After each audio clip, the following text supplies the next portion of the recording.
You wake up in a room that smells like damp wood, stale beer, and the slow, quiet despair of the 14th century. It's dark. Not just your phone screen is too dim dark, but the kind of dark that feels like a threat. A thick, wet, musty velvet of darkness, wrapping around your face like a medieval comfort blanket, only without the comfort. Or the blanket. There's no light switch to fumble for, no gentle glow of a digital clock to orient your soul. There's just the darkness. The type of darkness that medieval peasants were deeply familiar with. Because here's a fun fact to ruin your next camping trip. Before candles were common, medieval people had roughly 2 lighting options, bad and worse. So before you tuck yourself in with your imaginary peasant straw mattress, which, by the way, is lumpy, bug-infested, and mildly judgmental, take a moment to like the video and subscribe. But only if you genuinely enjoy this bizarre blend of insomnia, history, and existential dread. And let me know in the comments where you're watching from and what time it is for you. I love knowing which time zones are staying up late with me, willingly falling asleep to the tragic tale of what used to pass for interior lighting. Anyway, back to your peasant room. You squint through the gloom and, with the grace of someone who's just stewed on a floorboard that squeaked like a dying goose, you shuffle your way toward the small iron holder on the wall. Inside it, a twisted wad of old cloth soaks in what you hope is pig fat. Congratulations! You've discovered your lighting source, the humble, grotesque, and wonderfully underwhelming tallow lamp. Now, if you're thinking, oh, like a cute vintage oil lamp, right? No. Stop that. Tallow is not oil. Tallow is rendered animal fat. It's the leftover goo you get when you boil down bits of cow, sheep, or pig that nobody wants to eat, which, let's be real, is impressive given the medieval appetite for boiled everything. The result is a whitish, waxy sludge that smells like a slaughterhouse forgot to shower. That sludge, dear sleeper, is your best friend. Because that's what you'll burn to keep the shadows from eating your face at night. You light the tallow wick. It sputters like it's having second thoughts. A greasy flame dances to life, barely illuminating anything beyond your trembling fingertips. The smell is something. Imagine a warm bacon candle that's been lit in a closet full of old shoes and death. Now imagine breathing that for hours while trying to read a religious text written in Latin on parchment made from sheepskin. Literacy, not recommended. And you better not burn it too long. Tallow was cheap, yes, but not that cheap. Making it took effort, access to animal fat, and a relatively high tolerance for revolting chores. If you were poor, and odds are, if you're in medieval Europe, your options are limited. You probably stole the fat from your own cooking pot, risking familial rage in order to walk across your one-room home without stubbing your toe on a bucket of pickled despair. If you're a monk, lucky you. Your tallow may come from monastery stores, crafted in tedious silence while your brothers chant penitential hymns in Gregorian monotone. If you're a noble, you scoff at this whole arrangement and mutter something entitled about beeswax. We'll get to you. But first, let's really dig into the tallow experience. Your lamp isn't elegant. It's a shallow metal bowl with a spout to hold the wick. Maybe it hangs from a chain. Maybe it balances on a stone shelf carved into your wall, which doubles as a bug nest. The wick is made from a twisted scrap of linen or hemp, soaked in fat so that it burns slow, steady, and smelly. It doesn't throw off much light. You're not lighting the room, you're lighting a small sadness bubble around your hands. Reading, writing, sewing, or God forbid embroidery, all have to happen within 6 inches of this flickering little torch of doom. This, by the way, is assuming you even have a lamp. Many folks didn't. Many people lived their lives according to the sun, which, doesn't charge rent, and simply went to bed once the sky went black. That's right. Your ancestors didn't just sleep. They surrendered. Because once the sun dipped behind the trees and the goats started judging you with their weird rectangular pupils, it was bedtime. But say you're the kind of person who insists on staying up late. Maybe you're a smithy, hammering iron into tools because your landlord wants a new scythe. Or maybe you're a lonely scholar writing painfully boring treatises on divine light while squinting into actual darkness. Either way, you're burning tallow. Maybe you spice it up with a bit of rushlight, basically a dried stalk of the rush plant dipped in fat, like a medieval hot pocket of combustion. These were even cheaper and less stable than tallow lamps. Just light one end and pray. They burn fast, unevenly, and sometimes just go out. Like your hopes and dreams.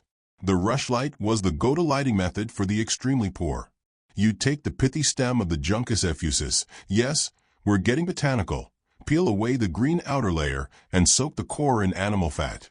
After a few hours, you had a sort of candlestick hybrid that would last maybe 10 minutes if you were lucky and didn't breathe too hard. Not ideal if you're trying to read a holy text or, let's be honest, steal from your neighbor. And because nothing in medieval life came without a healthy side dish of danger, here's your nightly anxiety: fire. Your home is probably timber, wattle, and daub. Your floors are straw. Your roof is thatched. Your light source is a literal open flame perched on a precarious surface surrounded by flammable materials. One enthusiastic cough, and you're living inside a medieval bonfire. People didn't just worry about house fires, they expected them. In fact, fire was such a problem that cities like London and Paris started passing laws requiring all lamps to be extinguished by a certain hour.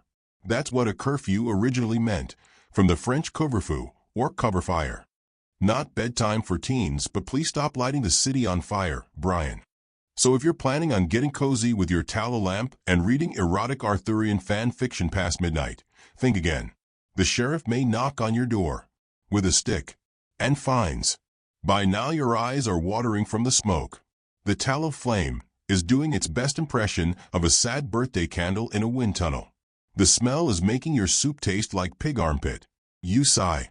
You're not even halfway through your manuscript. You don't even like this manuscript. It's about the spiritual consequences of shoe envy. But your abbot expects you to finish it. So you push the lamp closer and try not to catch your sleeve on fire. If you were lucky, and you're probably not, your lamp holder was high-tech. Like a cruisy lamp.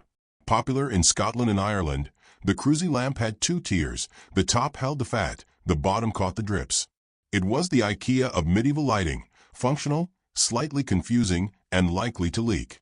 Cruisy lamps were made of iron or bronze, hung from a hook, and often came with a little handle you could burn your hand on at 3 a.m. Now, all this talk of tallow may make you yearn for candles. Lovely, clean-burning, non-greasy candles. Too bad.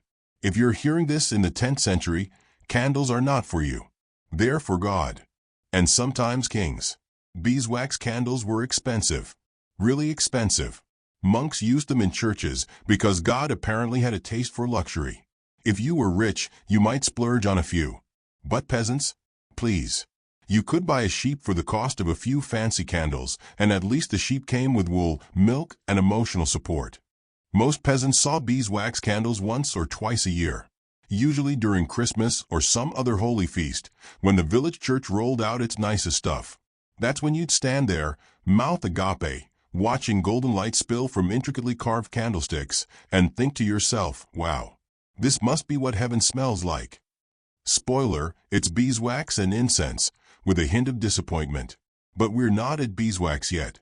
You're still here, blinking into the thick yellow light of your tallow lamp, wondering why the shadows seem to be whispering.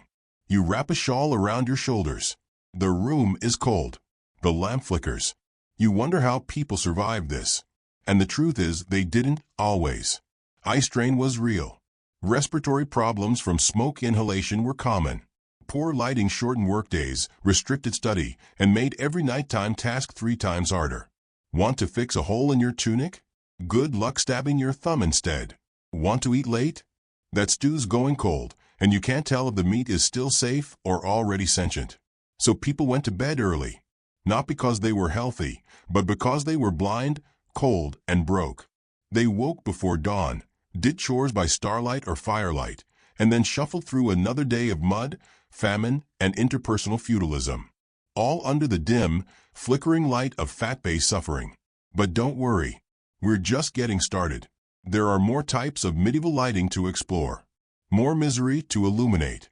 From the oily fumes of fish liver lamps in Norse lands to the weirdly advanced clay lamps of the Middle East, we haven't even scratched the waxy, smelly surface of pre-candle illumination. So get cozy, adjust your imaginary straw bedding, and prepare for a long, slow journey through the gloomy, greasy twilight of medieval lighting. And remember, it's only dark because you haven't passed out yet. You're dreaming of warmth. Maybe fire. Maybe a sun that doesn't set at 4 p.m. in November and abandon you to the cruel, sticky embrace of darkness. But then you realize, No, you're not dreaming. Your nose has just detected the unmistakable scent of rotting fish. You open your eyes. Welcome to Scandinavia. It's 900 AD, and the Vikings are in full swing, raiding, pillaging, and apparently also inventing the most cursed lighting source known to historical record, the fish oil lamp. Because when you live above the Arctic Circle, where the sun hibernates for months at a time, you need light. And when you're surrounded by fish, dead ones, live ones, drying ones you forgot you owned, you use what you've got. So, congratulations, your new living room smells like burning cod liver. Cozy, right? Now let's set the scene. You're in a Norse longhouse. It's built entirely of timber, moss, and hope. The walls sweat with condensation. The floor is mostly dirt and some extremely stubborn animal hairs. You're sitting on a wooden bench covered in the pelts of creatures that probably hated you. Overhead, smoke curls lazily toward the rafters, where it will hang out for several days before slowly escaping through a hole in the roof or your lungs. In the center of the room sits a stone or clay dish filled with oil. Not olive oil, because, let's be real, you're not in Tuscany, but thick, syrupy fish oil rendered from whatever marine life happened to wash ashore that week. The wick is a bit of moss, or maybe a woven cord of linen if you're feeling decadent. You light it. The flame crackles and releases a smell so aggressively unholy it should be excommunicated. But it works. Kinda. This fish oil lamp, primitive as it is, casts a faint golden light across your log walls. It glistens on the polished bone decorations. It reveals the eyes of your fellow Norsemen, blinking slowly like hung-over wolves. You huddle near the flame, trying to do anything.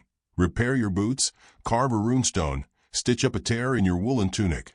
But your fingers are numb, your eyes are watery, and your lungs are staging a quiet protest.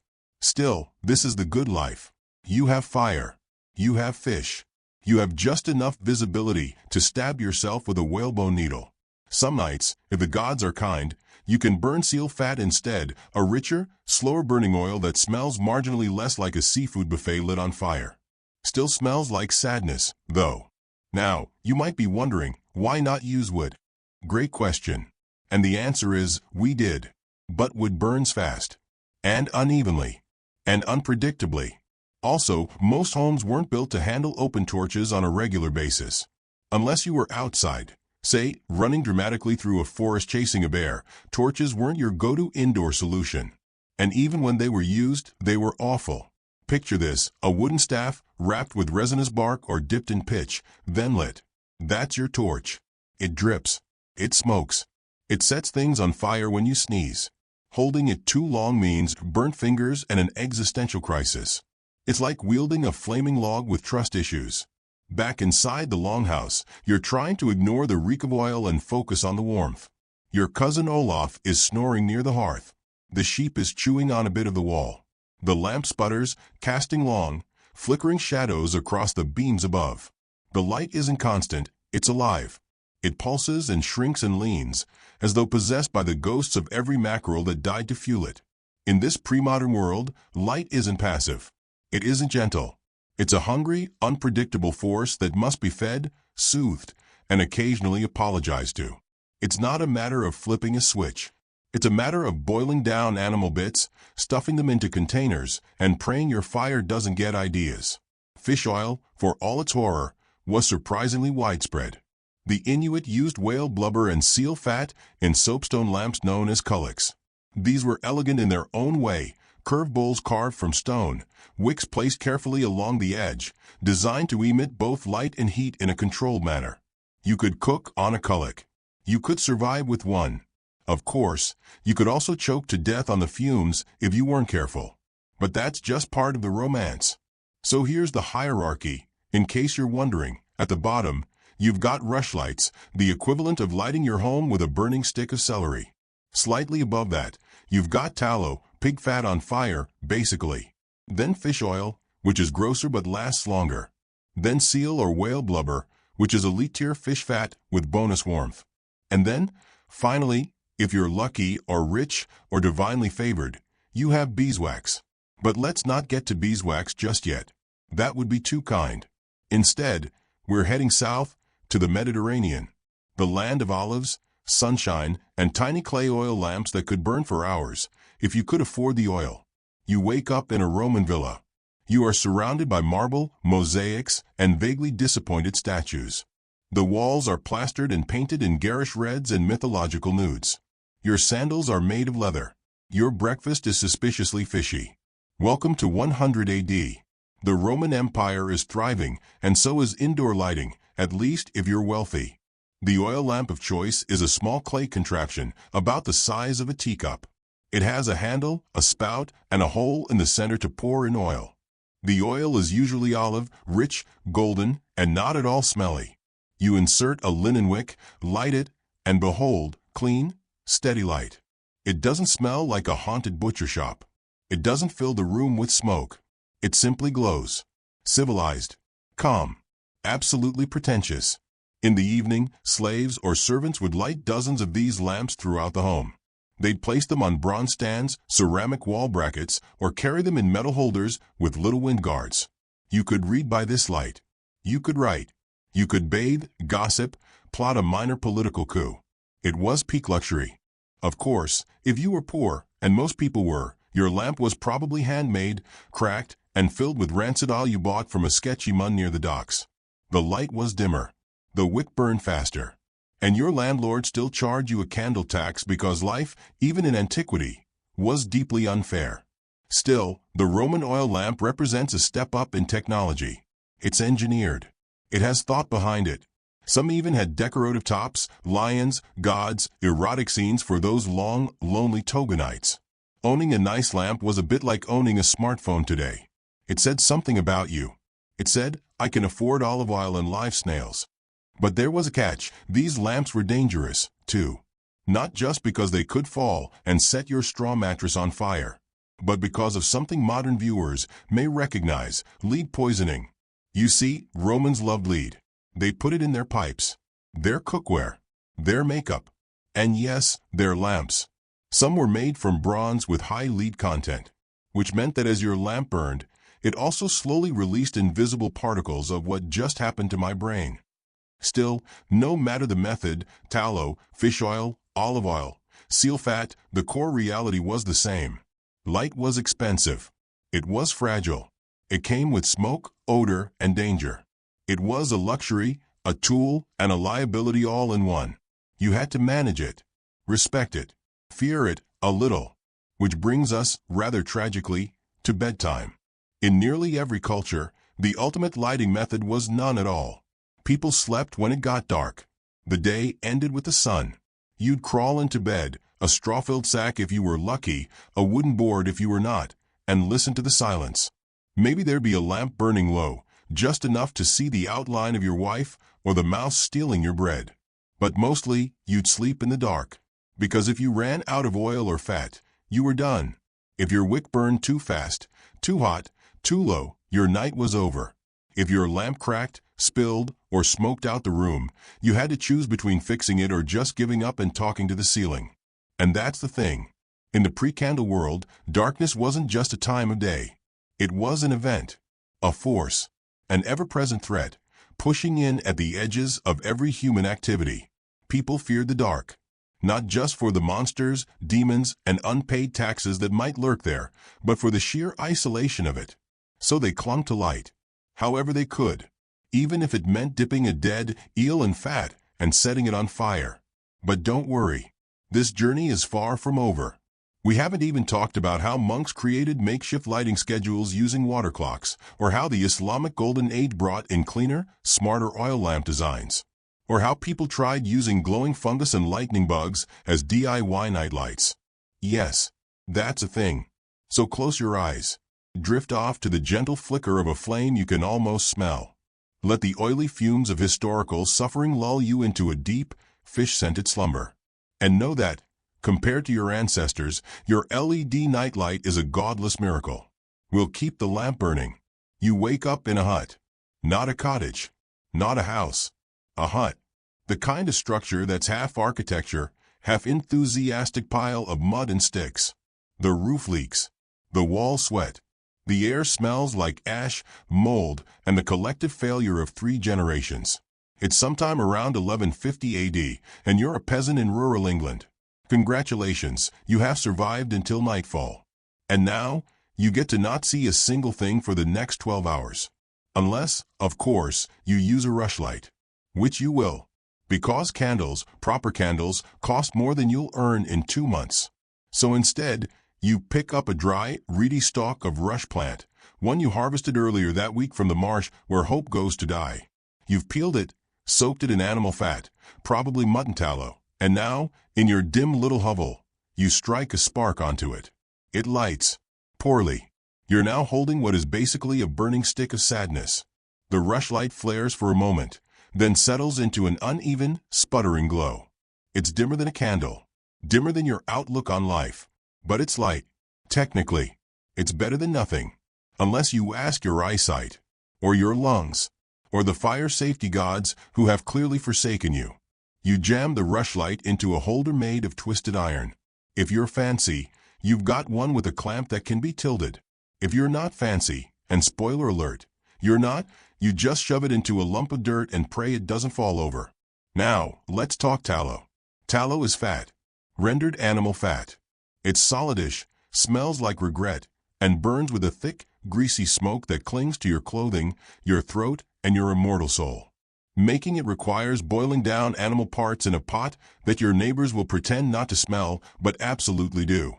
The whole process is like cooking stew for someone you hate. But tallow is cheap. Or at least cheapish. You probably had to barter for it, maybe a sack of barley for a lump of pig fat. Maybe a favor. Maybe the last slice of your wife's dignity. Either way, it's yours now, and you're using it to soak your rushes for maximum brightness, which in medieval terms means you can now see your own hands in front of your face. So, you're sitting by the hearth. The rushlight burns in front of you like a very tired firefly. You've got about 15 minutes before it goes out, which means it's time to rush, no pun intended, to finish whatever task needs light. Darning socks? You've got time to stab yourself once or twice before darkness wins. Writing something? Unlikely. You're illiterate. Mending a tool? Maybe, if you don't mind doing it blind halfway through. What's more likely is that you're simply staring at the fire and hoping the rushlight lasts long enough for your kids to fall asleep before the demons come out. Because, fun fact, in many medieval folk traditions, light wasn't just a tool. It was a protective charm.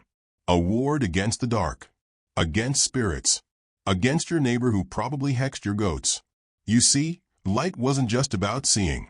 It was about safety. And control. It gave you power over the uncontrollable. In a world where diseases were curses and thunder was God's anger, having a flame in your hand felt like magic. Bad-smelling, wildly inconsistent magic, but magic nonetheless. Back to the rushlight. It's almost out now. You can see the fat starting to bubble off. The glow flickers like it's remembering something traumatic.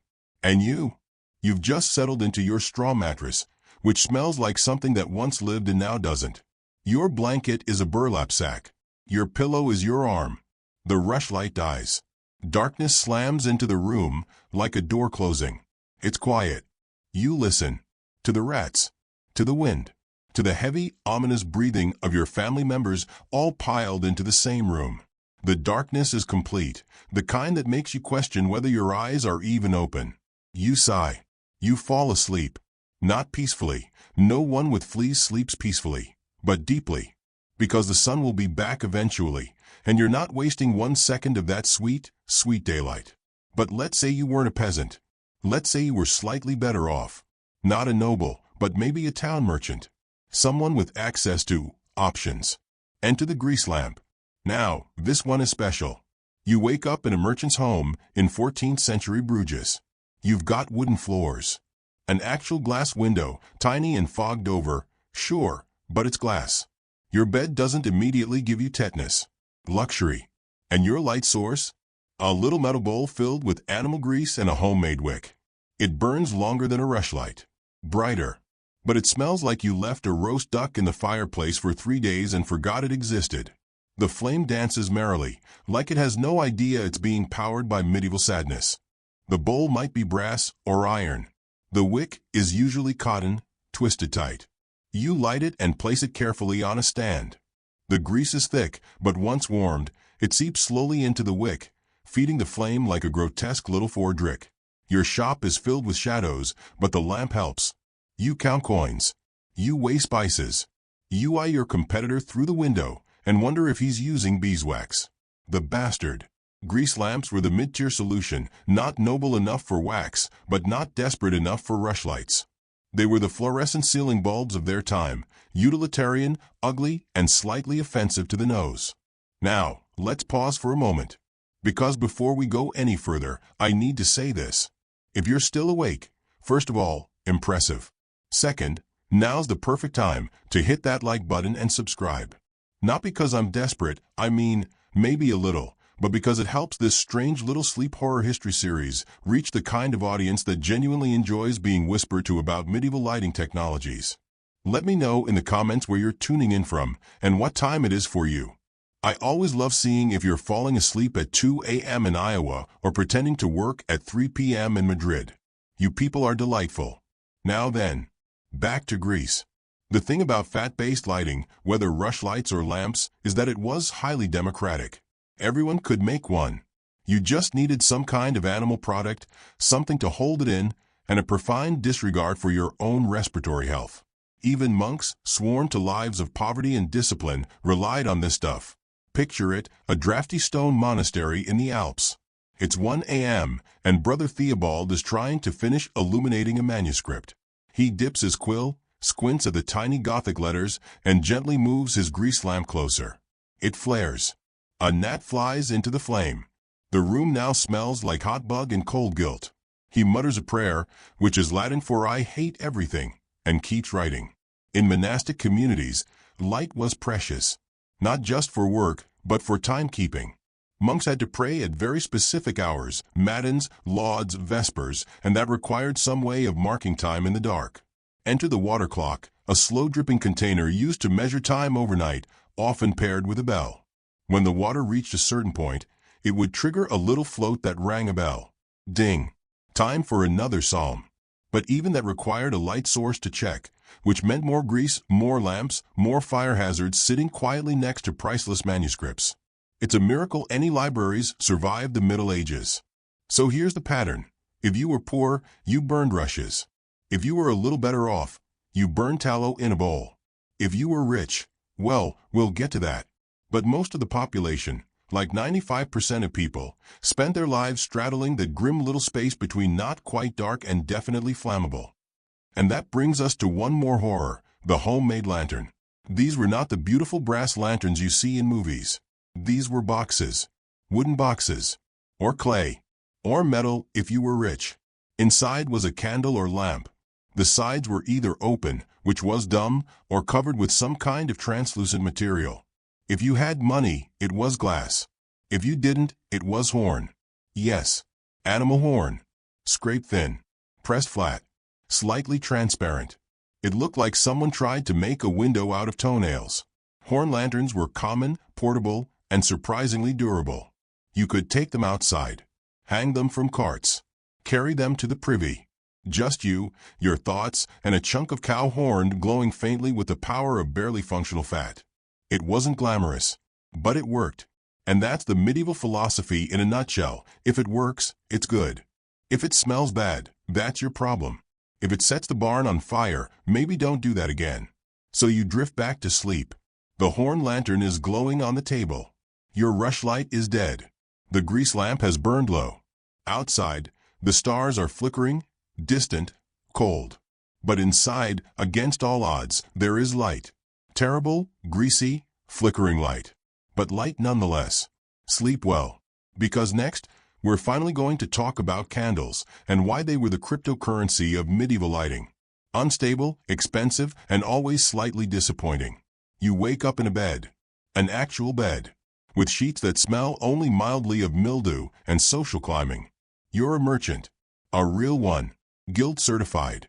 With coins jingling in your purse and a moderate to severe fear of taxation. Your home is 2 stories tall. Your wife owns 3 spoons. And on your nightstand, get this, sits a candle. A real candle. White. Smooth. Smelling faintly of beeswax and superiority. You light it with a flint and steel. It flares, sputters, then burns steady.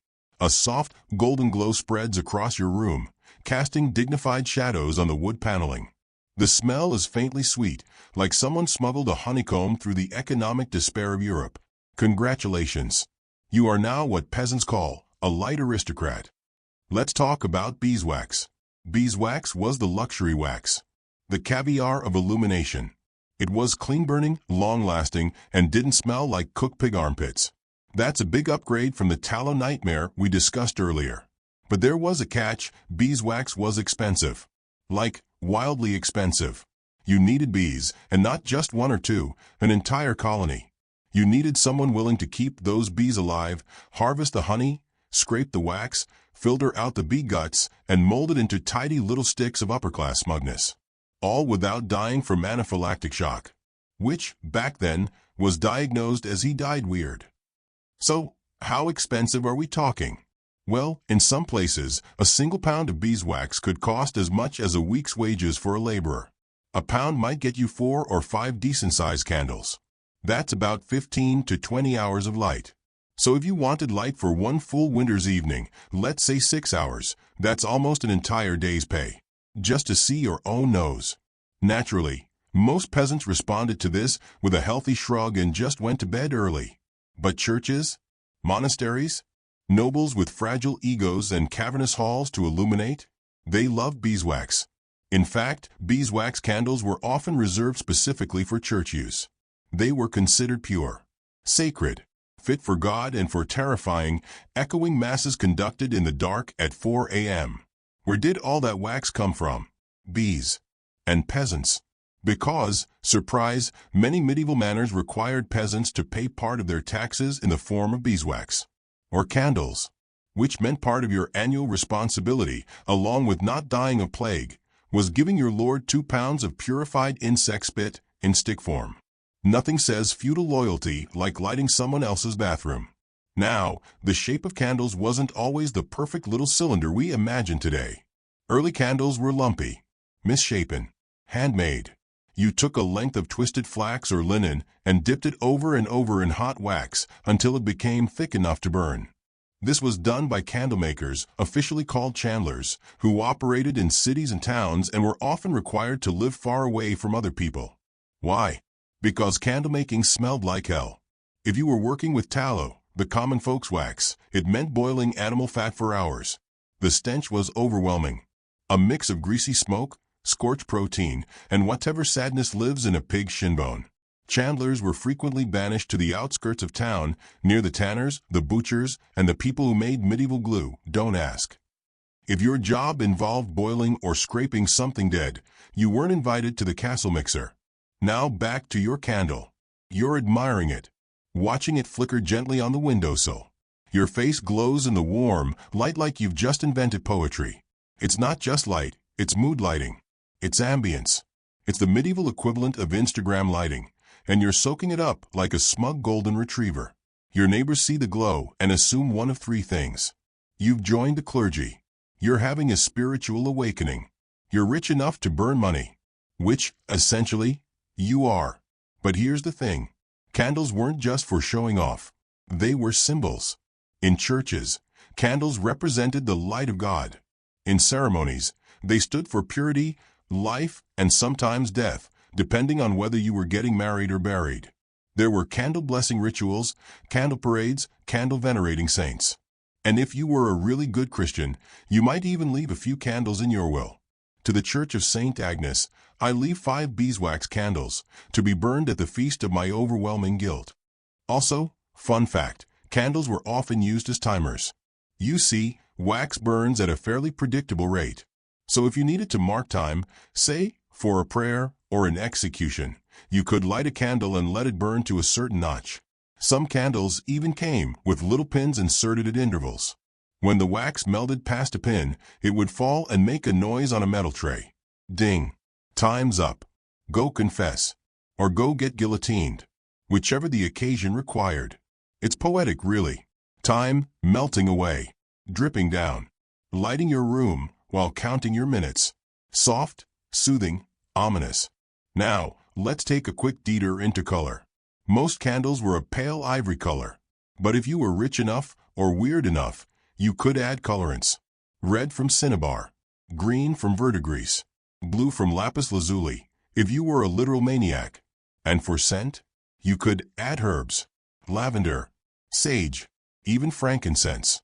If you were trying to impress visitors or just cover the smell of your chamber pot, a perfumed candle was your best friend.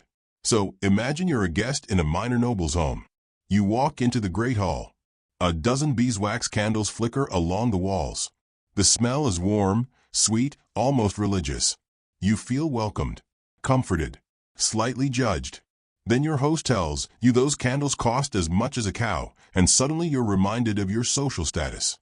You are not cow-rich. You are oat-rich at best. But let's say you're lucky. You've become a monk. And not the grungy, work-in-the-fields kind of monk. No, you're a scriptorium monk. You work indoors, in a robe, in silence, illuminating manuscripts in a room with actual windows and a few sacred candles. Beeswax only, of course. God doesn't read by tallow. You sit at a slanted desk. It's cold. Your fingers ache. The candle flickers softly beside your parchment. The smell comforts you. The light makes the golden ink sparkle. For a moment, you forget your vow of silence and whisper a small, ecstatic Latin prayer.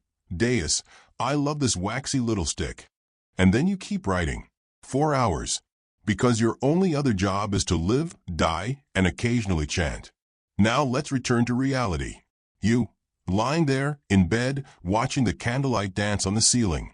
You're warm, cozy, not using rushlights, not boiling fat. You've made it. You're candletier. You've got fire in a stick and the money to keep it going. Until you drop it on your bedsheet and everything you own goes up in flames. Ah yes, the final truth about candles. They're dangerous, especially the big ones. The 6-hour altar candles. The ones that monks left burning overnight, or that noblewomen kept by their beds for reading whatever counted as smutty literature in 1294. Medieval buildings were wood. Roofs were thatch. Floors were dry rushes. Curtains were linen. And the candles? Flaming torches that liked to fall over. There are so many historical accounts of cities burning down from a candle left unattended that they might as well have had PSAs. Only you can prevent your castle from becoming a pile of glowing rubble. Still, they used them. Because the alternative was darkness. Total, terrifying, shriek into the void darkness. And so, despite the cost, despite the risk, despite the fact that beeswax was essentially gold with a flame, people kept making candles, using them, hoarding them, and praying they wouldn't sneeze too hard next to one. You feel the candle in your imagination flickering low. Its wax pools at the base, thick and glistening. The flame sways. The shadows deepen. And you, warm, safe, moderately confused about how you got this far into a history video, begin to drift off. Next time, we'll light the darkness in other ways. With fish oil, whale blubber, and the deeply horrifying things that people tried before gaslight came along and made everyone nostalgic for the sweet smell of lantern-fried eyebrows. But for now, sleep. And dream of candles that don't drip, wax that doesn't smell like feet, and monks who didn't lose their eyebrows to devotional lighting. You wake up in a small fishing hut. It's somewhere in the North Atlantic, maybe Iceland, maybe the Shetlands, maybe the part of Scotland where vowels go to die. Your bed is straw. Your blanket is wool. Your walls are driftwood and regret. And next to you, perched on a stone shelf, is your lamp. Not a candle. Not a torch. A lamp. Made of stone. Or clay. Or, if you're really trying to flex, soapstone that was stolen from a Viking's kitchen. Inside this lamp is a pool of fish oil. Yes, oil. Not olive oil. That's for rich southern people with olives and sunshine and functioning roads. No, this is seal oil, or whale oil, or herring oil, or whatever other fluid you could extract from the sea's more gelatinous inhabitants without being dragged into the depths by an angry kraken. Floating on top of this shimmering puddle of sadness is a wick, usually a bit of moss, or wool, or a twisted plant fiber. You light it. It catches. It burns. It also stinks. Not like someone opened a can of tuna in a small office stink. More like a mackerel had a midlife crisis, died of stress, and you set it on fire inside your living room. And yet, it works. The flame is small, steady, blue-tinged. It gives off just enough light for you to make out the shape of the ceiling and to confirm that, yes, that was a rat and no, you're not dreaming. Fish oil was a light source of the poor, the desperate, the coastal, the people who had more fish guts than they knew what to do with and enough fire-starting ambition to look at a whale and say, I bet I could burn part of that. And they did. Now, let's get disgusting. To make fish oil, you had to do one of two things. Boil down the fatty bits of the fish until the oil separated, like you're making a horrifying stew for a Norse god. Or, and this is real, let the fish rot in barrels until the oil separated on its own, like Satan's vinaigrette. Some people actually preferred the second method because it required less fuel. Which makes sense, until you remember you now have rotting fish barrels hanging around your house, slowly weeping grease that you plan to burn over your children while they sleep. Imagine living in that house. Imagine visiting it. Thanks for the hospitality, Gudrun. Smells like something died in your chimney. Oh, that's just my light source. Fish oil lamps were common across the cold, northern edges of Europe. The Vikings used them. So did the Inuit. So did the Scots, the Faroese, and basically anyone who had access to a large body of water and didn't care how many seals they had to ruin to keep their knitting visible. The lamps themselves were simple. Often just a hollowed-out stone or carved basin. Some were hung from ceilings. Others were built directly into the wall. They burned low and slow, like a melancholic jazz band. Cozy, in a way, if you ignored the smell, and the smoke, and the ever-present feeling that you were slowly marinating in halibut fumes. There's even historical evidence that some people mixed dung with fish oil to make it burn longer. You heard that right. Dung. Because in the contest between fire and dignity, fire wins every time. Now, let's say you're a Norse fisherman in the 10th century. You've just come back from catching cod in the freezing Atlantic. Your boots are soaked. Your eyebrows are frozen. You walk into your longhouse, and your wife greets you by the warm, gently sputtering glow of a seal oil lamp. Romantic? Sort of. If you're into herring. The oil was ladled directly from a wooden barrel.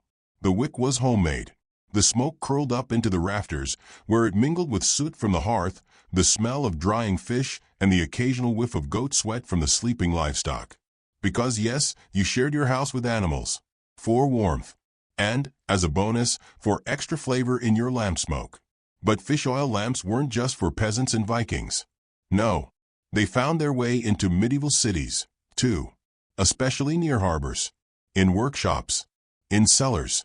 In places where the smell of burning fish wouldn't make anyone more miserable than usual. You might be a cooper. Or a net maker. Or a night watchman. You can't afford a candle. But you've got a bowl. You've got a wick. And you know a guy who can get you a bucket of anchovy goo for half a copper penny. You light your lamp. The flame jumps. The light flickers. Your nose wrinkles. You cry a little. It's working. Now, let's not forget our other luminous friend, whale oil. This was the good stuff. If fish oil was fast food, whale oil was still fast food, but at least from a slightly cleaner kitchen. It burned brighter, cleaner, less like a dead haddock and more like a very tired dolphin. Whale oil came from, obviously, whales. Usually from their blubber, which was rendered down in large, smoking cauldrons called triwooks. These were often set up right on the beach or on whaling ships, where crews would harvest oil from whales before their corpses exploded from internal gas pressure. Yes, exploded. Sometimes, if a whale had been dead too long, its insides would build up gas. You'd cut into it, and boom. Nature's piñata, filled with hot, pressurized organs and sorrow.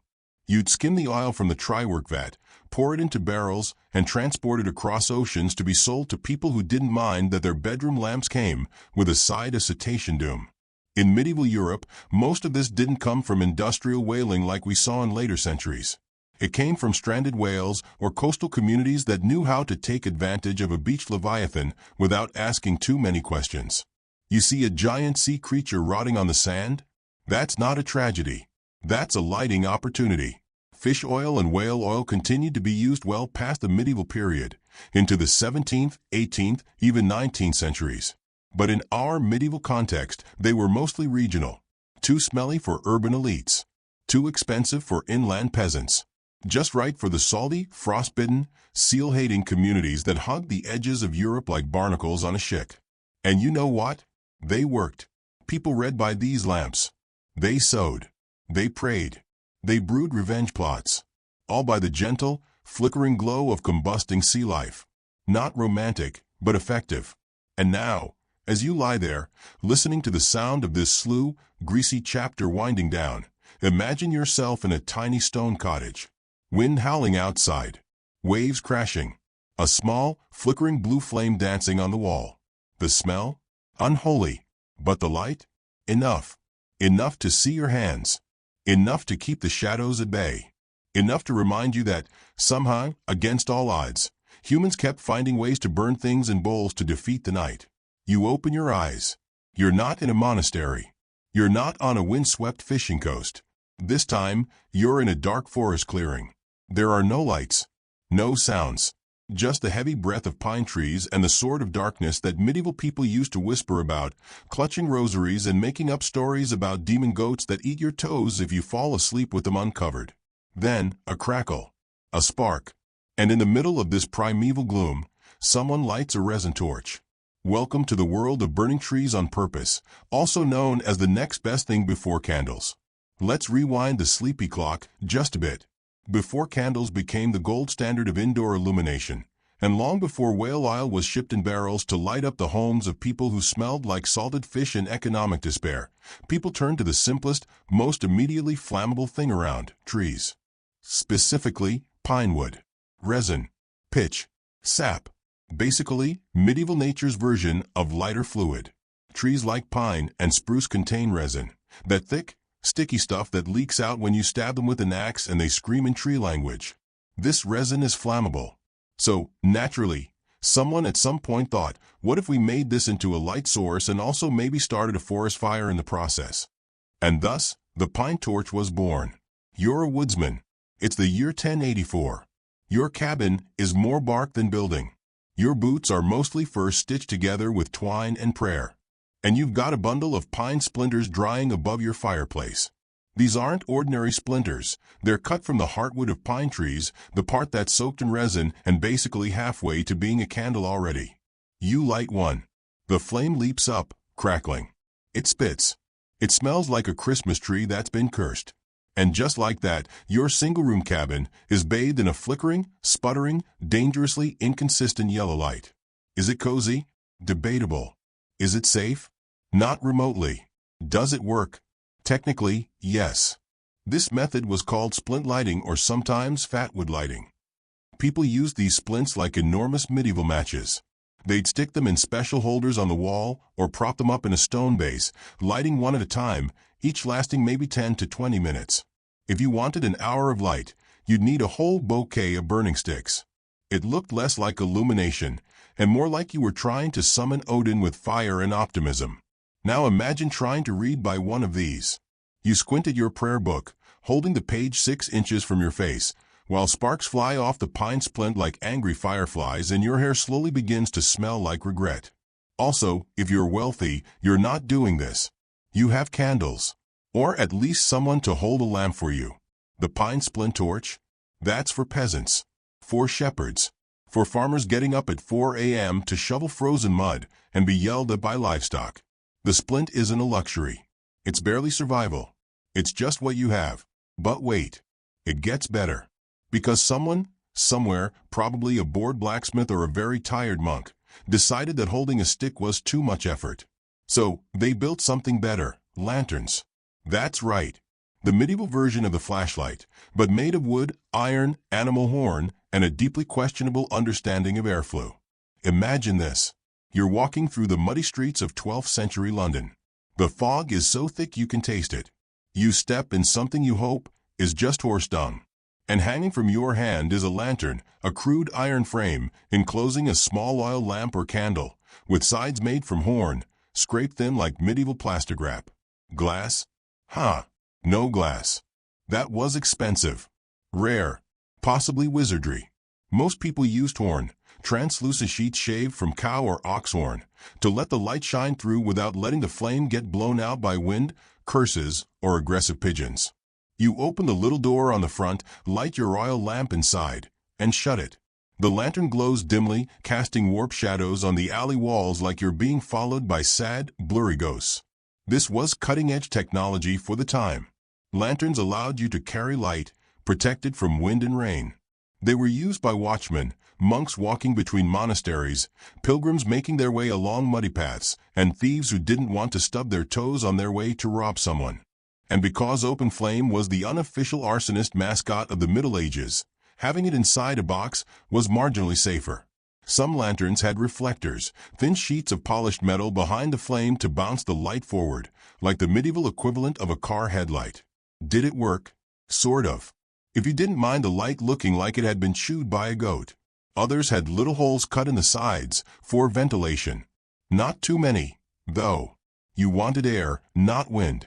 One strong gust, and your light went out, and now you're standing alone in an alley, in the rain, holding a cold box of shame. Let's go rural again. You're a medieval peasant, and you're heading out before dawn to tend to the fields. There are wolves. There are bandits. There are mushrooms that scream if you step on them. You hang a pitch torch from your cart, a long stick dipped in pine tar or pitch, wrapped in rags. You light it. It flares up like a medieval flare gun and throws light in all directions. It drips burning goo. You hope it doesn't fall on your ox. You don't like your ox that much, but you still need it. This torch will last maybe an hour, if you're lucky. By the time the sun rises, you're covered in soot. You've got singed eyebrows. Your torch is now a smoldering stick you'll probably use to poke rats later. And yet, once again, it worked. It gave light. It got you there. That's all you asked of it. Let's take a breath. There's a pattern forming here. Medieval people, poor, rich, noble, outcast, used whatever they had, and they burned it. Trees? Burn them. Fish? Burn them. Livestock fat? Burn that too. The dark was terrifying, ever-present, and incredibly inconvenient when you needed to find your chamber pot at 2 a.m. And so the fight against it wasn't just about comfort, it was about survival. Pine torches and splints. Resin bundles. Oil in bowls. A candle if you could get one. A lantern if you were fancy. Fire was life. Light was security. And if it came at the cost of smelling like a Viking barbecue, so be it. You drift, now, in a fog of pine smoke and pitch fumes. You're back in your cabin, a splint burning low beside you. It hisses softly as it reaches the last of its resin. The shadows press in, curious. But they don't dare get too close. Not while you've got your bundle of flame and your stubborn determination to see the world, even just a little, even just for a moment longer. Sleep well. You're awake, but not fully. Your feet are bare. The air is cool. Stone beneath your heels, echoing with the weight of 1,200 years of whispered prayers, mumbled Latin, and gastrointestinal unrest from all that barley. You're in a monastery. It's dark, but not pitch black. There's a glow, dim, flickering, and heavy with meaning. This isn't just light. It's holy light. Sacred fire. Blessed luminance. Welcome to the strange, reverent, and faintly ominous world of religious lighting in the medieval era. You may want to genuflect. Or nap. Either is fine. First, let's set the mood. The medieval church, that vast, sprawling, incense-scented, guilt-powered institution that dictated everything from your bedtime to your chance at eternal salvation, had a very specific relationship with light. To the church, light wasn't just about seeing in the dark. It was about God. God was light. Christ was light. The soul was light. Darkness was sin. Shadows were danger. And if you wanted your cathedral to feel like heaven, or at least not like a Viking outhouse, you filled it with as much carefully choreographed light as you could afford. And that meant candles. Yes, we're finally nearing the official arrival of proper, recognizable candles, but not for peasants yet. Oh no. These candles are for divine purposes only. Picture this, you walk into a massive cathedral. It's 1132. The stone is damp. The air smells like wet limestone, frankincense, and quiet despair. But then, the altar glows. Not with firewood, not with pine splinters, but with tall, thick, golden beeswax candles. You've made it. You've reached the upper crust of medieval light. Beeswax candles were the holy grail of pre-modern illumination. not only because they burned cleanly and brightly, but because they were considered pure. Unlike tallow candles, which smelled like regret and cow armpit, beeswax gave off a sweet, subtle scent and didn't smoke like it was trying to summon a fire demon. So naturally, the church claimed it immediately. Monasteries produced it. Nobles donated it. Worshippers admired it from afar, like children staring at candy in a locked cabinet. These candles weren't just stuck randomly around a chapel, like air fresheners in a bachelor pad. No, they were deliberately placed and symbolically arranged. Every altar needed at least 2 candles. On high feast days, a dozen. More if you were really trying to impress the angels or your wealthy patrons. Candles were often lit during the Mass, especially during the reading of the Gospel, as a symbol of Christ's light entering the world, and, incidentally, so the monk didn't misread the Latin and accidentally curse everyone in a 5-mile radius. But wait, lighting a candle wasn't just a one-and-done affair. This was a ritual. The candles had to be blessed. They had to be made pure, meaning 100% beeswax, no sneaky tallow mixing, or your soul might end up in the express lane to hell. They had to be placed properly, trimmed, maintained, and, most importantly, kept burning. Because if the sacred flame went out, that was bad. Very bad. Like start praying immediately and maybe flog yourself bad. In some churches, certain lamps were meant to burn eternally, like the sanctuary lamp, kept lit near the altar to signify the presence of the Blessed Sacrament. If that lamp went out, someone was getting excommunicated. Or, at minimum, sent to clean chamber pots. So naturally, monks and clerics developed a light rotation system, ensuring someone was always around to refill the oil, replace the candle, or relight the flame before it became the world's most expensive nightlight failure. And oh, the symbolism. Candles at funerals. Candles at baptisms. Candles during processions, during prayers, during moments of despair and joy, and profound boredom, during 3-hour Gregorian chants. Each candle flame was a tiny flicker of hope, of divine presence, of warmth in a cold world ruled by disease, warfare, famine, and really inconvenient theology. It's ironic, of course, because most medieval peasants had never even touched a beeswax candle. Too expensive. Too rare. You might see one at church on Sunday and then go home to your fish oil lamp and wonder what God smelled like. Beeswax production itself was a monastic industry. Monasteries kept bees. A lot of bees. Not because monks liked honey on toast, though. Who doesn't? But because they needed that precious wax for their sacred rituals. It took roughly 1 pound of beeswax to make a single large candle, and a hive might only produce a few pounds per season, which meant every candle was an investment, a tiny, golden column of vomit and holy intent that had to be used sparingly. Monks would spend hours preparing the candles. Some were rolled from thin wax sheets. Others were poured into molds. Wicks had to be centered perfectly, trimmed to just the right length, and soaked in brine or vinegar to help them burn more slowly. It was science, or at least very determined guesswork. And the result? A candle that burned clean, bright, and long. Enough to read scripture. Enough to illuminate the face of a praying monk. Enough to make a cathedral feel like something more than a giant stone echo chamber for cold feet and complicated guilt. Let's move outside. Because the church wasn't content with just lighting up the inside of buildings. No, they lit the world. Processions, held on holy days, were public displays of religious devotion, and they always involved light. Picture it, a long line of hooded figures slowly marching through a medieval town. The cobblestones are slick with rain. The air smells like mud, wax, and anticipation. Each monk carries a candle, flickering gently in the wind. People lean out their windows to watch. Children stare wide-eyed. Dogs bark. One man accidentally sets his sleeve on fire. But nobody minds, because this is holy fire. Sacred. Illuminated. Burnt offerings to the divine.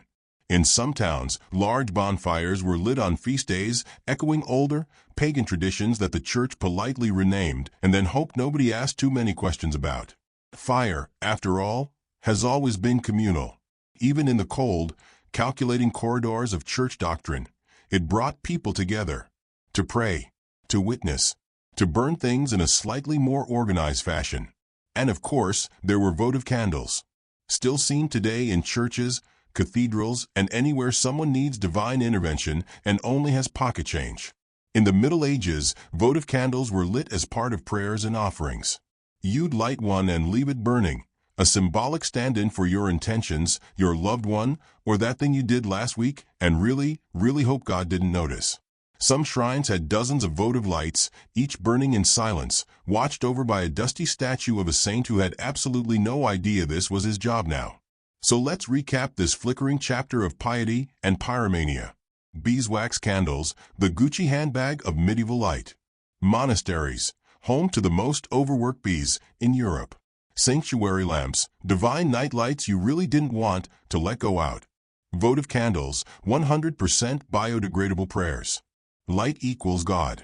Darkness equals sin. Middling twilight equals extremely suspicious. And now you rest. In a high-back wooden pew. A candle flickers nearby. Your fingers are sticky with melted wax. You're not sure if you're in a chapel, a dream, or a hallucination caused by beeswax fumes. It doesn't matter. Let the light lull you. Let the sacred flame dance across your closed eyelids. The cathedral is silent. The world is still.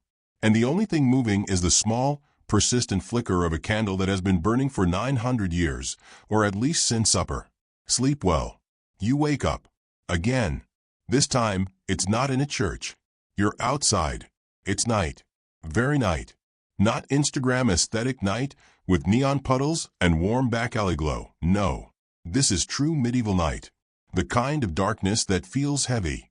Like the skies swallowed you whole and is now burping faint stars overhead. You can't see your hands. You can't see the road. You can smell sewage though. Congratulations. You've made it into the medieval urban landscape where light pollution wasn't a thing, and most people didn't bother going outside at night unless it was for something truly urgent, like vomiting ale or dumping chamber pots. Welcome to the medieval street after sundown. A place so dark, so hostile to visibility, it makes modern blackout curtains look like floodlights. Let's take a walk. Slowly. Don't trip over the dead pig carcass. In cities like London, Paris, or Florence, nighttime was the ultimate equalizer. Everyone was blind. Unless, of course, you were. A night watchman. A thief. A wealthy person with a servant carrying a torch. Or possessed by some form of reckless optimism. If you were a regular townsperson, walking around after dark was a choice, a bad one.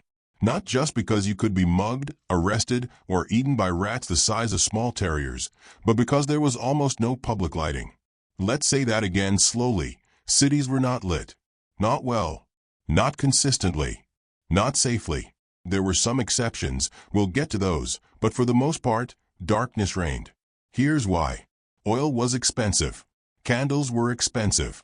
Street infrastructure was hilariously primitive. Also, people genuinely believed that darkness kept people indoors. Which was a good thing. If the night was terrifying, it kept crime down. In theory. So instead of lighting the city, they relied on a classic medieval favorite, yelling at people in the dark. Enter the night watch. Ah yes. That elite unit of half-sober civic guardians, paid in coin, leftovers, or mild respect, depending on the region. Night watchmen had one job, walk around the town during the night hours and shout things. They shouted the time, the weather, warnings about fires, warnings about thieves. Occasionally, just long philosophical monologues about how everyone should go back to bed. They also carried lanterns. But before you picture the Disney version with crisp yellow glass and gentle glow, adjust your expectations. A medieval lantern was usually a small wooden or metal box, with thin slits or horn panels, containing a tiny flickering tallow candle. It was less illumination and more theatrical suggestion of light. Enough to see your hand in front of your face. Maybe. Sometimes, the city required wealthier homes to hang lanterns outside their doors at night. A kind of forced street lighting, but only for people who could afford it. If you were poor, your house was legally dark and emotionally darker. Let's go to Paris, shall we? Because in the 1300s, Paris tried to get fancy. They implemented some of the first actual municipal street lighting systems in Europe. The city passed laws requiring residents to hang lanterns with candles outside their homes from dusk to dawn, particularly on feast days or during royal events. But here's the catch. The candle only lasted a few hours. And if the wind blew it out, oops, no refund. They also tried public torchbearers, men hired to walk in front of nobles or officials at night holding torches. Their job was to light the way and occasionally hit someone with the torch if they got too close. This is where the term link boy comes from, a young boy who carried a flaming torch, called a link, in front of clients at night. He'd guide you down alleys, across bridges, or into places you probably shouldn't have been going if you valued your virtue or wallet. Link boys were cheap, usually poor, and occasionally pickpockets. But in a world without street lamps, they were necessary, living, breathing, flammable GPS devices.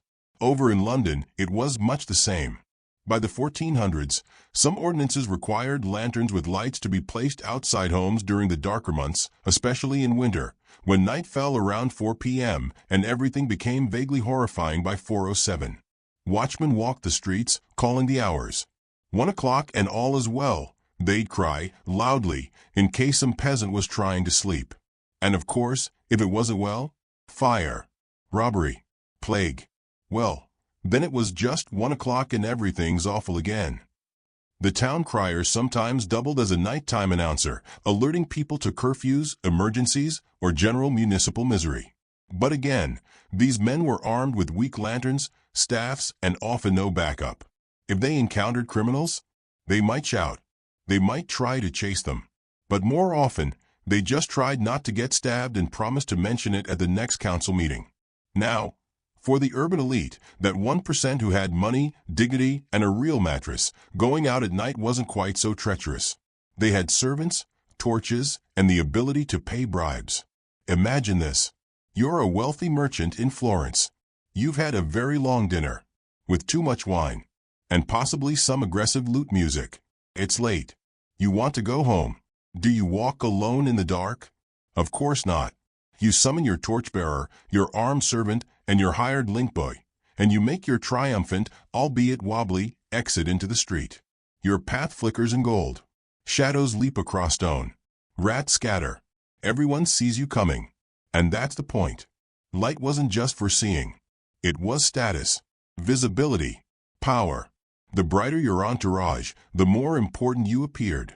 It's the medieval version of pulling up in a gold-plated SUV with undercarriage lighting and a sound system that announces your existence before your perfume does. Meanwhile, back in the alley, a peasant stumbles home in total darkness. No lantern, no torch, just the hope that the moon is out and that he doesn't fall into the latrine trench again. He tries to light a torch, but he's out of pitch, or oil, or flint. He curses, trips over a goat, dies of shame. Let's talk about materials for these torches and lanterns, because they weren't exactly OSHA-approved. Torches were usually bundles of resinous wood, pine being popular for its natural tar content. Sometimes they were soaked in animal fat, or pitch, to burn longer. A decent torch might last 20 to 30 minutes, less in the rain. And while they lit up the area around you, they also dripped flaming tar on your arm, choked your lungs with smoke, and set your hair on fire if you weren't careful. Lanterns were safer, but dimmer. Made of metal frames with panels of glass, mica, or thin animal horn, they protected the flame from wind but gave off very little light. Like walking with a hamster-sized moon in a box. Most medieval folks just avoided going out entirely. Night was for sleeping, or very poor decisions. Unless, of course, you were a thief, in which case the darkness was your friend, your accomplice, your co-pilot, your vibe. Some towns tried innovative solutions. In Italy, there were experiments with stone lampposts in town squares, essentially hollow columns with space for oil lamps. In the Islamic world, especially cities like Baghdad and Cordoba, lighting was more advanced, with public oil lamps, lanterns in mosques, and even organized nighttime markets with designated lighting systems. But those places also had indoor plumbing and algebra, so it's best not to compare. Europe would catch up. Eventually. Slowly. Painfully. And often while on fire. So, to recap this chapter of Candleless Catastrophe. Medieval cities were dangerously dark. Night watchmen walked around yelling and holding sad lanterns. Rich people hired torchbearers like glorified human flashlights. Peasants relied on moonlight, blind faith, and stub toes. Public lighting laws were spotty and enforcement was worse. Torches were flammable death sticks. Lanterns were dim and pathetic. Going out after dark was a life decision, usually a bad one. And you? You're lying in your straw-stuffed mattress now, in a second-floor hovel, listening to a watchman mumble about the time while a stray dog howls nearby. The city sleeps in darkness, except for a candle glowing behind a shutter, a flicker of flame in a sea of shadow. And as you drift off, remember, the medieval night wasn't just dark, it was alive, with whispers, footsteps, barking, curses, echoes, smoke. But mostly, it was dark. Sleep now. You'll need it. You wake up underground. It's wet. It's cold. It smells like a mixture of mildew, desperation, and something that might have been a goat 3 weeks ago. There's a constant dripping sound somewhere nearby, but it's too dark to see. You reach out and touch a slimy wall. Is that moss? Mold? Miner's regret? Doesn't matter. You're in a medieval mine now. Welcome to the worst place on earth after a noble's banquet toilet. And surprise, no candles here. Why? Well, candles were expensive. The air was often too damp for them to stay lit. Oh, and in some places, candles would literally explode the mine because of flammable gases. Yes, you read that correctly. So let's talk about the most lightless, lung-collapsing, sanity-questioning environments of the pre-industrial world, the mines. And how? Somehow, humans decided these were totally normal places to work. Let's begin with the obvious. Mining was hell. Not metaphorically. Literally. Dark, hot, cramped, full of toxic dust and sudden death. Imagine crawling through a tunnel only wide enough for your body, hammering at a rock wall with a chunk of iron, all while hoping the wooden support beams, made from the lowest bidder's leftovers, don't collapse and turn you into an organic pancake. You're sweating. You're gasping. You're hearing noises that might be the mountain groaning. And the worst part? You can't see a thing. Now, before you get too cozy, go ahead and like the video and subscribe, only if you genuinely enjoy descending into damp historical misery with me. And let me know in the comments where you're tuning in from and what time it is. I love seeing who's out there at 3 a.m. listening to this while your ceiling fan hypnotizes you. All right, back to the tunnel of suffering. So how did they light mines before candles? The short answer, poorly. The long answer, with primitive oil lamps, pine splinters, torches, glowworms, prayer, and terrible choices. Let's break it down. First, oil lamps. These were small, shallow bowls made of clay, iron, or stone, filled with animal fat or vegetable oil, with a tiny wick made of linen or plant fibers. They were cheap. They were smoky. And they barely worked. But they were safer than open flame in some situations.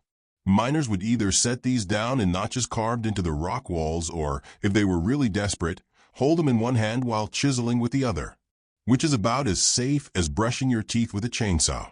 In many regions, especially parts of Central Europe, small terracotta mining lamps were common from the Roman era through the Middle Ages. Some were attached to iron holders and nailed into beams. Others were simply wedged into the mud and prayed over. Now, if you're thinking, hey, wouldn't the mine fill with smoke? Yes.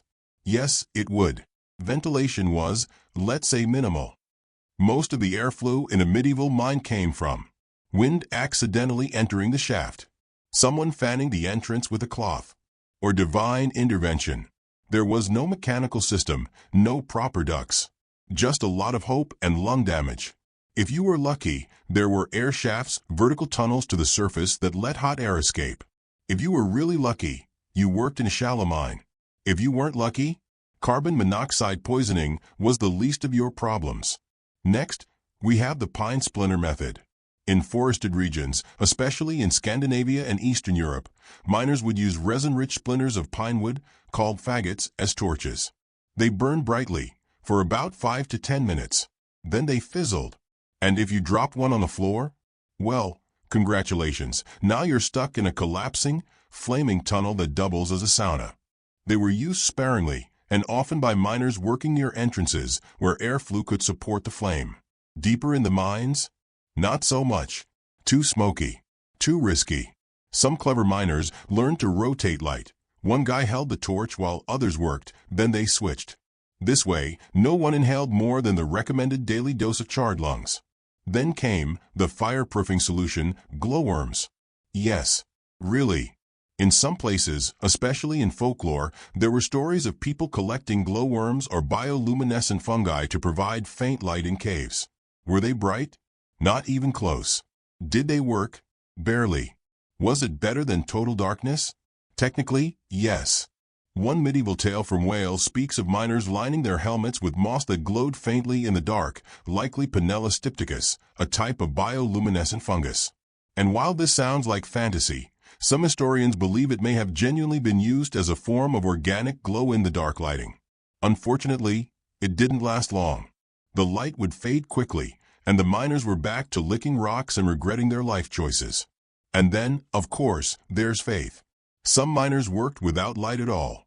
Yup. Zero illumination. Just fingers on rock. They memorized the tunnel layout.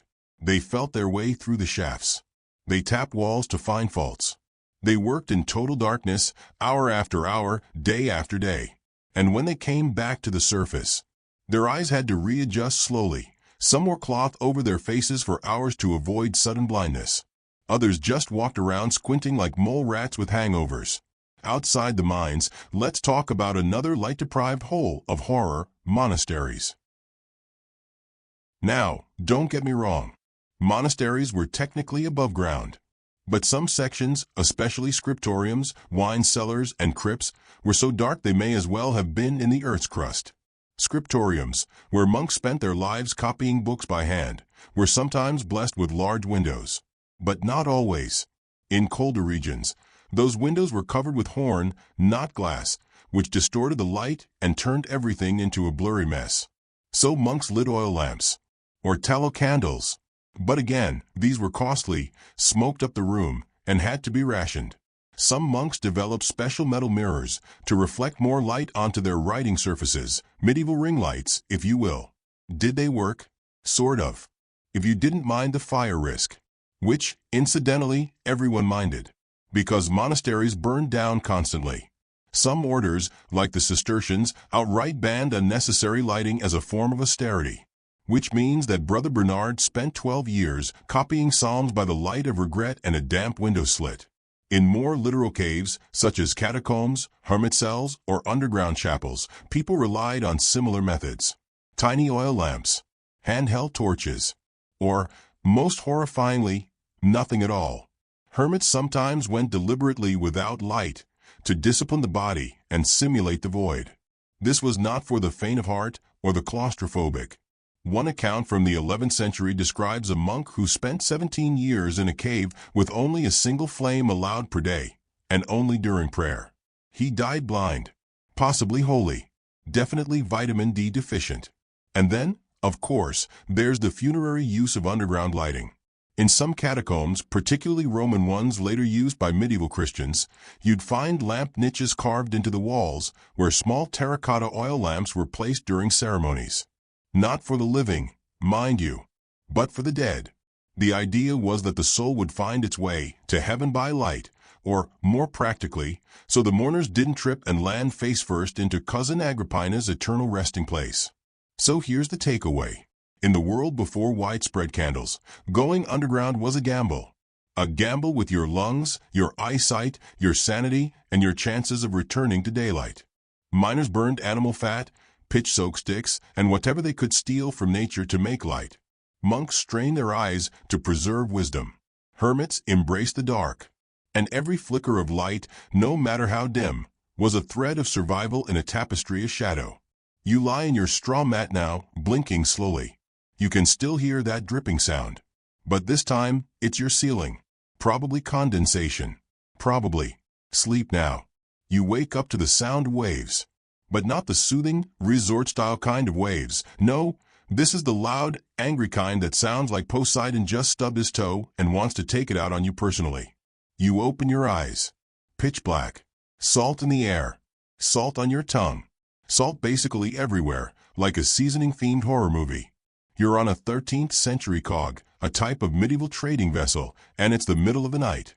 The deck creaks under the weight of damp wood, rotting rope, and at least 3 guys named Garrett yelling contradictory instructions at each other in Low German. Congratulations. You're now one of the most unlucky people on Earth, a medieval sailor, trying to see in the dark on an open sea, before flashlights, LED strips, or even reliable oil lanterns. You're cold, wet, sleep-deprived, probably seasick. And the only thing worse than the food is the lighting. So let's talk about how medieval people tried to survive at night on ships, with next to zero light, no real navigation tech, and a lot of blind optimism. Let's start with the basics. Medieval ships, contrary to romantic sea tales and pirate-themed Pinterest boards, were not well lit. Most didn't even have dedicated lighting fixtures. They had whatever you could strap to a beam or wedge into a corner. Candles? Way too dangerous on a wooden ship. Lanterns? Maybe, if you were lucky. And rich. And also didn't mind the entire deck catching fire. Open flames? Only if you wanted your ship to double as a funeral pyre. So before we dive deeper into the nautical disaster, take a second to like this video and subscribe. But only if the idea of floating in the medieval dark while learning history helps you sleep better at night. And drop a comment telling me where you're listening from and what time it is. I like to imagine someone in Norway listening to this at 2:43 a.m. while their cat judges them silently. Okay, back to the boat.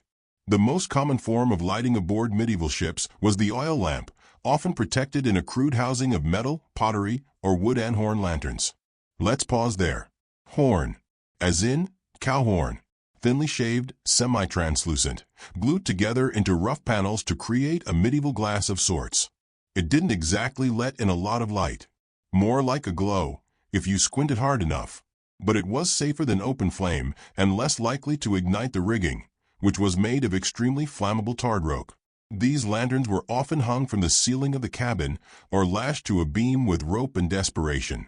The lamp inside would burn vegetable oil or fish oil, both of which had a habit of smoking terribly and smelling worse. Especially fish oil. Oh, the smell. Imagine being trapped in a wooden box in the middle of the sea with 30 other men who haven't bathed in weeks, while a smoky fish oil lantern wafts burning tuna essence directly into your face. That's your living room now. Enjoy. Lighting on deck? Practically non-existent. Most sailing at night relied not on artificial light, but on the moon, stars, and not dying. You steered by the stars. You listened for waves breaking on rocks. You hoped the lookout wasn't asleep. And you prayed. A lot. When light was needed outside, it was usually in the form of a shielded lantern, held by hand, a torch, quickly used and then extinguished, or just yelling and guessing. Yes, that last one is historically accurate. Let's visit a typical cargo ship from the Hanseatic League around the 14th century. There's no compass, no chronometer, no sextant. The captain has a rough map, probably drawn on animal skin, and a mental list of stars he's memorized from staring upward every night while questioning his life choices. Down in the cargo hold, it's even darker. No windows, no candles, no electric switch to flip. Just barrels, rats, and a sailor who swears he saw something move. They might light an oil lamp once a day to check on cargo, if they absolutely had to. But mostly, people just memorized where things were. If you worked the hold, you became a kind of human bat, navigating by touch and the occasional shriek. Now, if you were sailing closer to shore, say, across the English Channel, you might be able to see lighthouses in the distance. And I use the term lighthouse generously. Most medieval lighthouses weren't much taller than a church tower. The light was usually an open fire, burning wood, coal, or pitch in a brazier atop a stone structure. Sometimes they just lit torches along the shore, hoping you'd see them. But fog, rain, and your own general despair often made this unlikely. In other words, if you didn't see the fire, you were probably already crashing. Sailors also used signal lanterns, especially in fleets, to communicate. One lantern meant follow me. 2 lanterns might mean danger. 3 lanterns probably meant something has gone terribly wrong, and we're about to invent insurance. These were often hooded or shielded with slats so that the light could be partially hidden or directed. Think of them like medieval Morse code, except smokier and less efficient.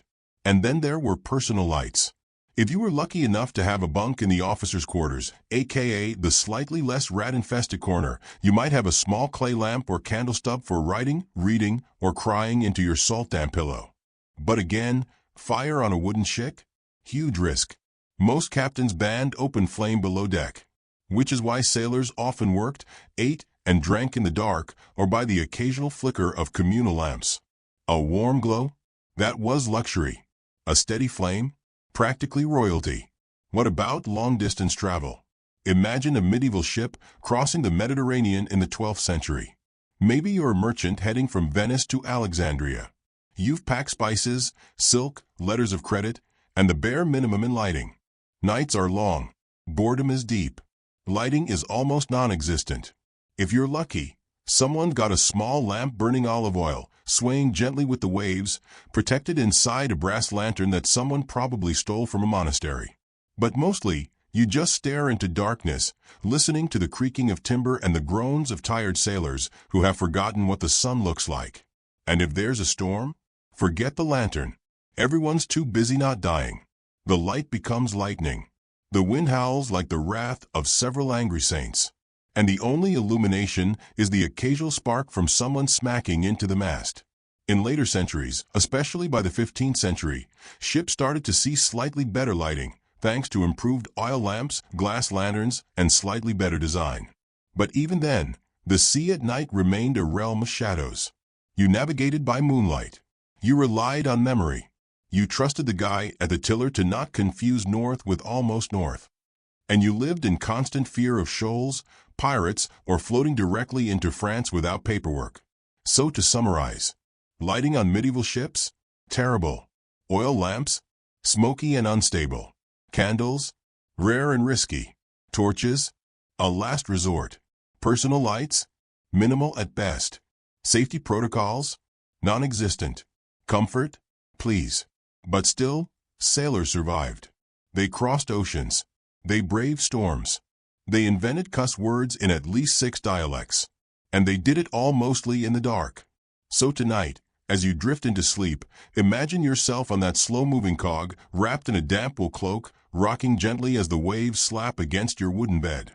Outside, the stars flicker. Inside, the lamp is still burning fish oil. You close your eyes. You're one storm away from a new continent or a watery grave. But for now, you rest.